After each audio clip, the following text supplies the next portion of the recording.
remember when people were resisting the technologies with Pro Tools. They're like, I'm not using that. That's not like using tape. I was. You probably heard me. We all day. were. It's the greatest shit ever. Now it's the greatest shit ever. We don't got to store those reels. It's awesome.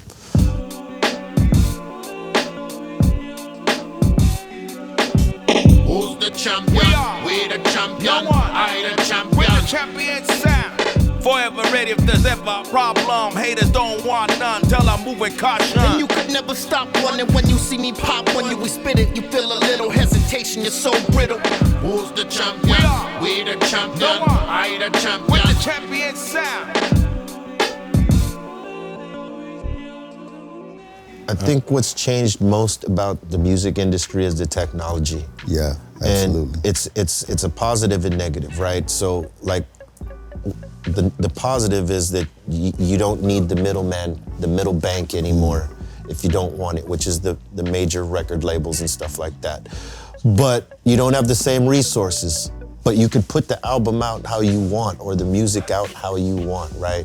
Before it was radio and that's it. And then maybe MTV, when MTV was breaking needed all records. You needed all that. Nowadays, you don't necessarily need that. Well, like when we did the Napster tour, I never knew that streaming and everything was going to turn into what it was. Yeah, I thought it was I don't kind of a think any of fucking us. joke, you know what I mean? Yeah. So downloads killed the music business, and then record sales went.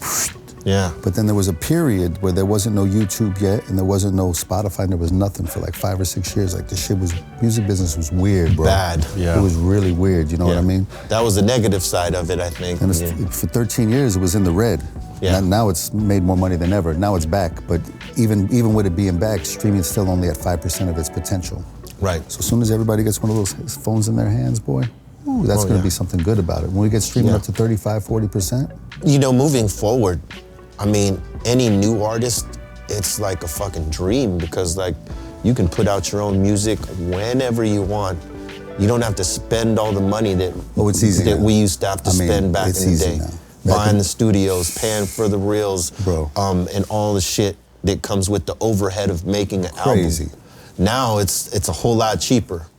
It gives an artist a chance to live their dream without being rejected by a major label or even an independent label. They can do it themselves. So some of us will be able to take advantage of it, and you know, some unfortunately will be crushed by it. Technology's always been a part of music because you had the album, and then all of a sudden they make an 8-track, so they make it to the 8-track, and then it's cassettes. Right. Then it's CD. You know what I mean? Constant evolution. And then now it's the internet and streaming, and I think next is like decentralized music. Right. You know, on like Ethereum with the music business being the NFTs and all that. Direct to people. It's growing still. So I say always embrace technology, man, and use it to your advantage like a tool in your toolbox. You know what I mean? Yeah, So I'm excited for technology now because it's just going so fast and so rapid that we just plug into it right now. You know what I mean? It takes you to the future quick. Yeah, I remember when people were resisting the technologies with Pro Tools. They're like, I'm not using that. That's not like using tape. I was.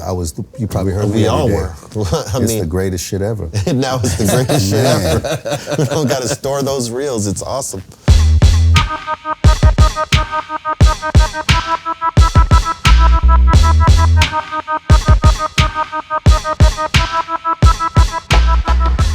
I remember the day that you came from New York, Muggs, and you came to my house and you were like, okay, let me hear what you guys got.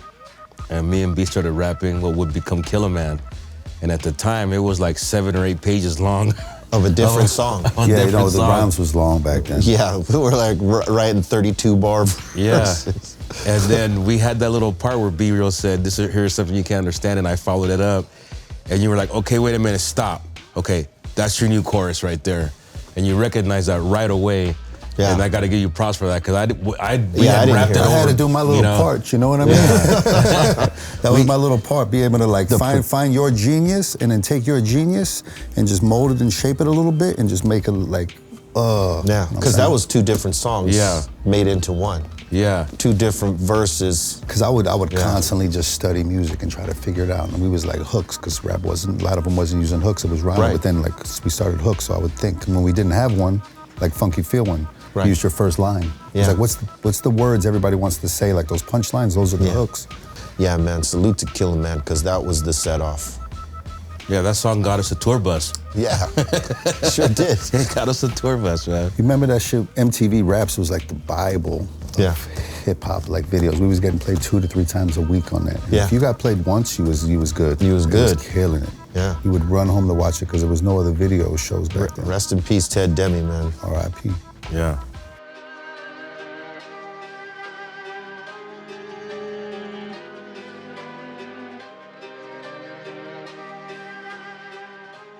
You know, we've always sort of been open-minded about music because we listen to so much different style of music growing up, different genres, from the metal, the punk, the funk, the reggae, all of it.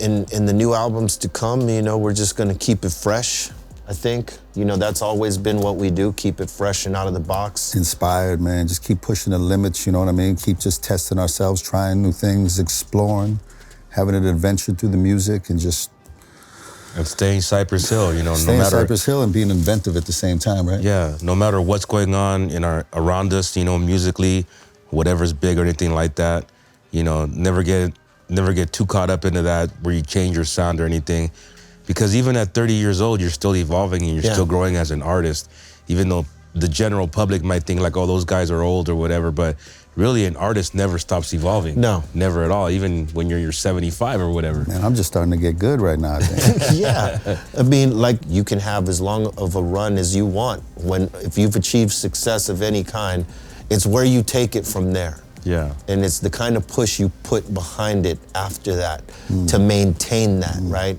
And we've always been the type of guys that have been competitive.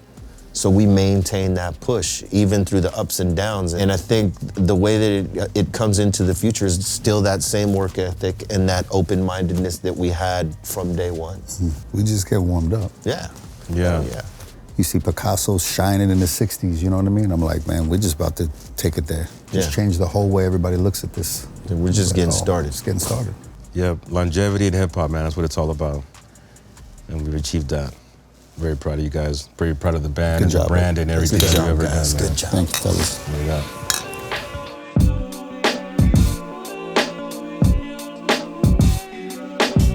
Who's the champion? We the champion. I the champion. With the champion sound.